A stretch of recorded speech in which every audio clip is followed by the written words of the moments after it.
Okay. There's another Ouija board movie coming out in a couple weeks. I shan't be seeing it. It looks actually, from trailers, very much like a movie called Long Time Dead, which was an English movie starring the little kid from Witness. But either way, there's certain things that, if you see them in a movie or a TV show, it really just gives the whole rest of the show away. And one of them is if it's a period film and someone coughs, main character coughs into a handkerchief more than once, they are an hour away from being dead. And another one is that if characters even acknowledge the existence of a Ouija board in the house, nothing good is gonna happen. You're not ever gonna see a movie where they're like, let's play this Ouija board, and then nothing happens, and they're like, well, that was a waste. And then they go about their business. Plus, I've done my time with the Ouija board.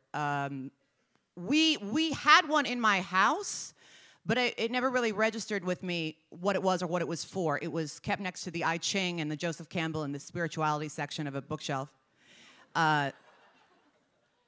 Mid to late October was the start of speech and debate season in my home state of Wyoming. And we would pair up my high school with the single other high school in town to go on speech and debate meets.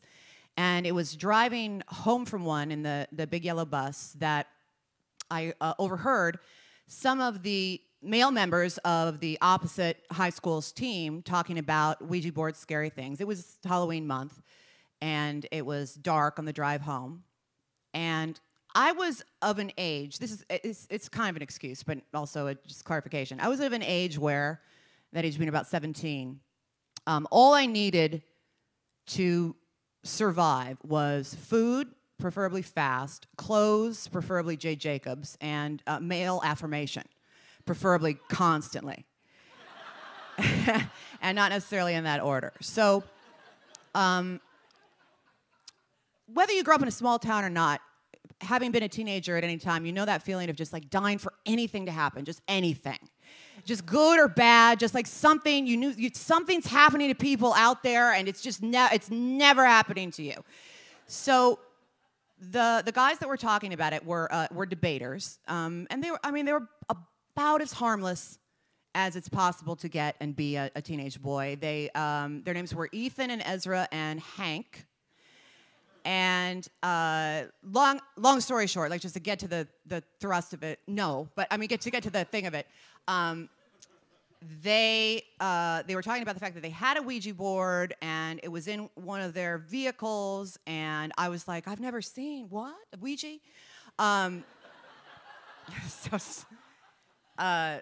So it was agreed, and this is another movie trope that probably doesn't happen as often, but don't, as a female, get into a Dodge van with curtains with three guys, no matter how, father's necktie and unironic trench-coated they may be. So winter comes early sometimes in Wyoming, and it was the case that the ground was almost entirely covered in snow. My hometown backed up to the side of a mountain. The mountain was to the east. And between the city and the mountain was a drive along the outer perimeter called, appropriately enough, Outer Drive. So from we all got in the Dodge van, which was, I think, Hank's, and we drove along Outer Drive to where they were building some forthcoming housing developments. So there were all these sort of like skeleton frames of houses, and you could park there in between, and there'd be fairly cleared rows because of construction, but it was quite private, especially during the evening.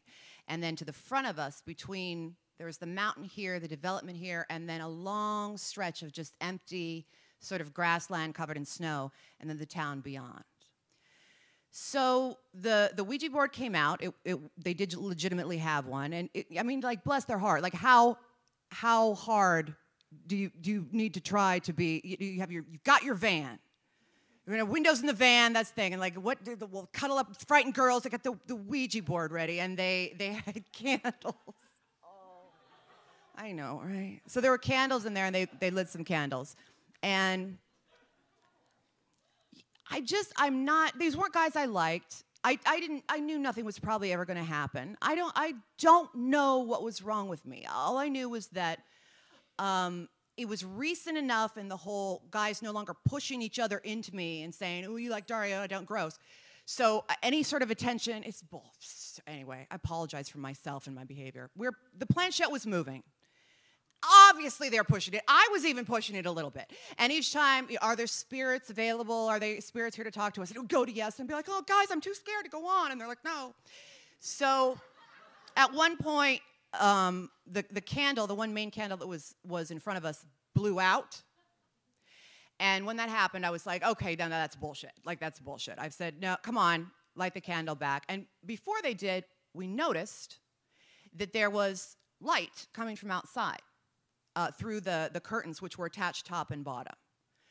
And we just kind of looked. The first thing you think of is like, are there cars around, other thing? It was night. So we tried to peek out of the curtains, and it was just, couldn't get them far enough. So one of the guys moved out of the van, opened the door, came out, and screamed like a little woman. Just a little, we all leapt out, and the entire universe was on fire. There was smoke rising in the sky. It appeared in front of us all around to be not fire, but like that kind of glowing magma. Ezra was curled up in a little ball, just sobbing in the fetal position. "Oh, no!" Hank was praying hard to Jesus. "My God, we've conjured a demon. Lord God, Jesus Christ, demon, sorry, God, Lord God."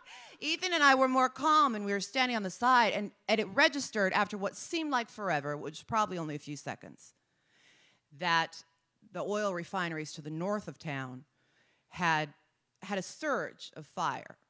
It was very, very common. And the resulting smoke and the glow was just the fire reflecting off of the snow. And it took a while for Hank, who was, or Ezra, who was still crying like, for all of us to calm down and get in the car. But before we drove away, I just was overcome with the deepest, just most shameful sense of just embarrassment and humiliation. Because for that one moment, all four of us honestly believe we had single-handedly conjured up the end of the world. And then there was smoke. Nobody was coughing into a handkerchief the next day, so they were all okay. Thank you.